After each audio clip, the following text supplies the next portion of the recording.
All right, so today we're diving into AI and the future of photography and using the podcast discussion you gave us to really break it down. Yeah, it's pretty wild, actually, because the impact of AI on photography isn't like some distant future thing. Hmm. It's like happening now. It really does feel like we're on the verge of some sort of photography revolution. Totally. And the podcast we're looking at today, it kind of gives us a roadmap for navigating all this. Exactly. So, no matter what level of photographer you are, pro, enthusiast, or just curious, this deep dive should give you some insights into how AI is reshaping, like, the whole world of visual storytelling. Yeah, and one of the things I found really interesting was how the podcast pinpoints which types of photography are most vulnerable to, like disruption from AI. Right. It's not just random, there's definitely a pattern there. Yeah, exactly. It's not random at all. The podcast really jumps right into the photography jobs that AI is already starting to affect. And it seems like the most vulnerable areas are the ones where the technical side is more important than the artistic side. 100%. Think Yeah. about product photography, like all those perfect product shots you see online. Yeah, with the plain white backgrounds and everything. Exactly. AI can churn those out by the thousands without even breaking a sweat. And way faster and cheaper than a human photographer, Oh, right? right. So for stuff like online stores, it's all about efficiency and consistency, and AI just nails it. And it's the same with stock photography. Why pay a photographer to take a picture of, like, a happy family on a beach when AI can generate a million versions of that in seconds? Totally. It's like AI is becoming the ultimate stock photo factory. Right. But it's not just product and stock photography that are feeling the heat. The podcast also talks about real estate photography being impacted. And virtual staging, right. That's a whole other level. Oh, yeah, the virtual staging stuff is mind-blowing. Yeah. You upload a photo of an empty room, and AI just transforms it, adds furniture, changes the wall colors, even adjusts the lighting. It's kind of crazy how realistic those virtual staging images look. It really is. It's amazing for real estate agents. But it definitely raises some questions about the future of traditional real estate photography. I mean, at this point, I'm starting to get a little worried. Is any kind of photography safe from the robots? Well, the podcast does offer some hope for us humans. It points to the areas where we'll continue to have an edge over AI, the areas that really need that human touch. Okay, phew. That's a relief. So it's not a total robot takeover. There's still some things that AI can't replicate. Right. And when the podcast talks about the human touch, it's referring to the things AI just can't do yet, like empathy and genuine creativity. Because AI can technically create an image, but can it actually connect with the subject on an emotional level and turn that into a powerful photograph? I don't think so. It's like the difference between a technically perfect photo and one that really moves you. You need a human behind the lens to capture that special something. Absolutely. So what kinds of photography are we talking about here? Where does that human touch really make a difference? Well, think about fine art photography, documentary work, photojournalism. All of these rely on telling a story, capturing a feeling, a moment in time in a way that resonates with people. It's true. Those genres are all about capturing the essence of something, and you need a human perspective to do that. And portrait photography, too. AI can generate a realistic-looking face, sure, but can it capture the nuances of expression, the glint in someone's eye, the subtle gestures that reveal their personality? That's what makes a portrait so powerful, right? Yeah. It's about capturing the soul of the person, not just their physical appearance. Exactly. So if you're a photographer who thrives on connection, on telling stories, on capturing the human experience, you're probably safe from the robot takeover for now. Okay, that's good to hear. But this still leaves me wondering about the bigger picture. What does the future hold? Are we talking about a slow transition, or are we going to wake up one day and the world is full of robots with cameras? Well, the podcast does take a look into that future. And yeah, it's a little bit of both, honestly. So yeah, we were talking about robots taking pictures, which honestly sounds pretty sci-fi. It does. It's like hard to even imagine. But the podcast does a good job of like laying out the potential benefits and downsides, not just for photography, but for what it means to be human in a world with like robots everywhere. Yeah, one of the most interesting points is that the podcast doesn't frame these robots as replacing human photographers.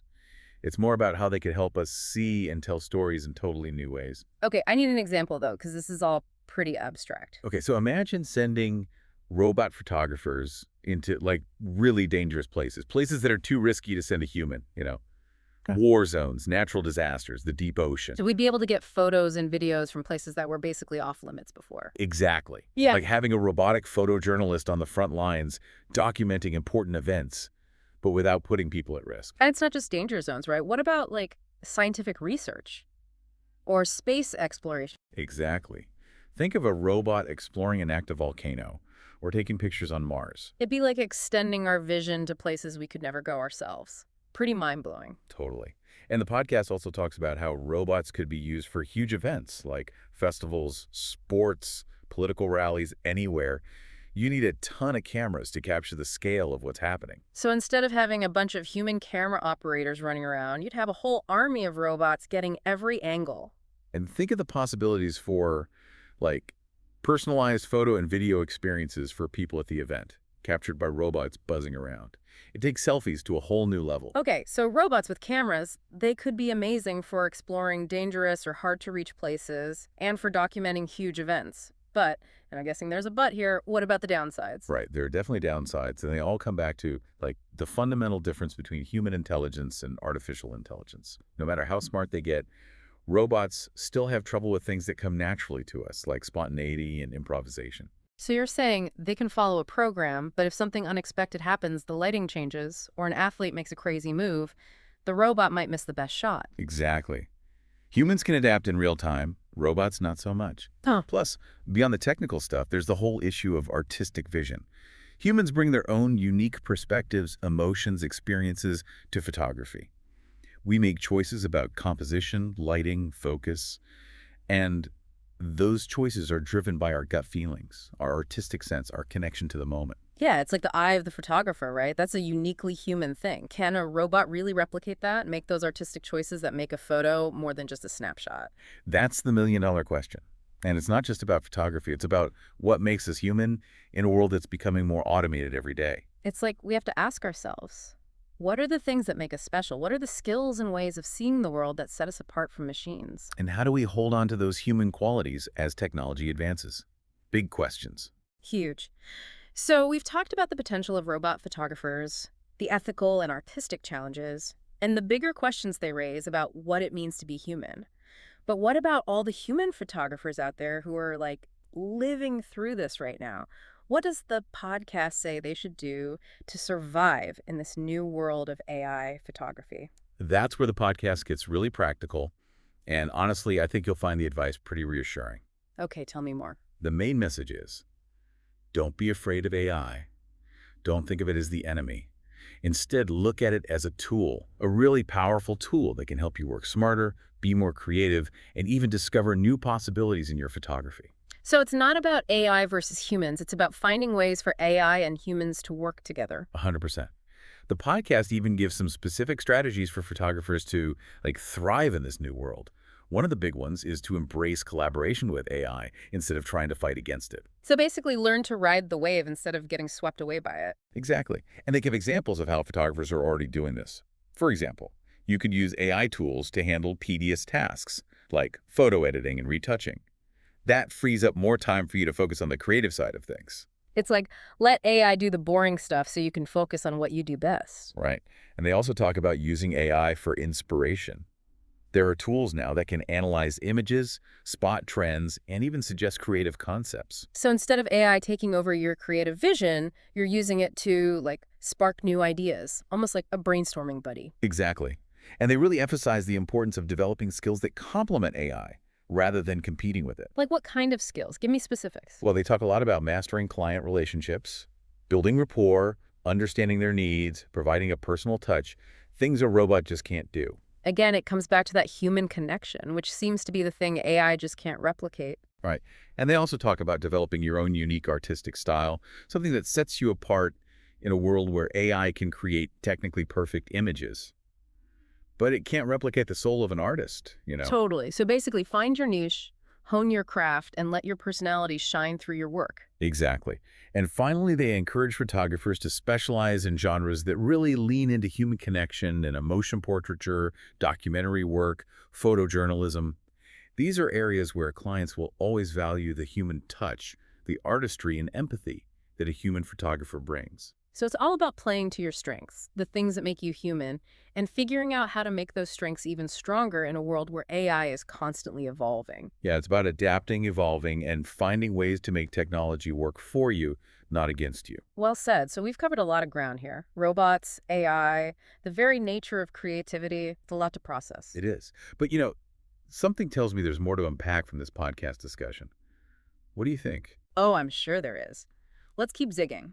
So what is this big question that the podcast ends on?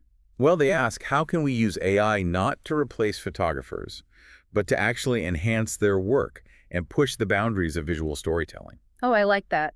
It's not about, like, AI versus humans. It's about AI and humans working together, right? That's exactly it, combining our strengths to create something totally new. So let's get specific. How could AI actually improve photography and storytelling? Okay, well, imagine using AI to overcome physical limitations. Like, what if we could use AI-powered drones or robots to capture shots that would be impossible for a human? Like aerial shots from super high up, or underwater photography and, like, crazy strong currents. Exactly. Or even pictures from inside a hurricane. That's wild. It'd be like giving photographers superpowers. Right. And it goes beyond just physical limits. AI could also help us be more creative with our photography. How so? Well, think about using AI to, manipulate time and space in a photo, to create surreal or abstract images, or even blend photography with other art forms like music or poetry. Whoa, that'd be amazing. It's like opening up a whole new dimension of visual storytelling, using AI to create images that would be impossible with traditional methods. Exactly. And then there's the whole issue of accessibility. Hmm. AI could help people with disabilities take photos, or even translate visual images into other senses for people who are blind. That's incredible. It can make photography more inclusive for everyone, no matter their abilities. And that's what I find so exciting about this whole conversation. Yeah. It's not about having all the answers right now. It's about being open to the possibilities, to how AI could change the way we see the world, tell stories, and push the limits of what's possible with visual imagery. It really makes you think, doesn't it? This deep dive wasn't just about the future of photography, it was about the future of human creativity in general. 100%. It's about recognizing that AI isn't here to steal our creativity. It's here to help us expand it. It's definitely a challenge to adapt to all this new technology, but it's also an incredible opportunity. It is. It's a chance to explore uncharted territory, to collaborate with machines in ways we never thought possible, to create art that's both human and technological. Yeah, it's a future where the lines between artist and tool start to blur in really interesting ways. Totally. Well, this has been an amazing conversation. I feel like we've only just scratched the surface of this whole AI and photography thing. There's so much more to explore and discover. Absolutely. So to all the photographers, artists, and curious minds out there, keep experimenting, keep pushing boundaries. The future of photography is wide open, and who knows what incredible images are waiting to be created. Until next time, keep those creative sparks flying.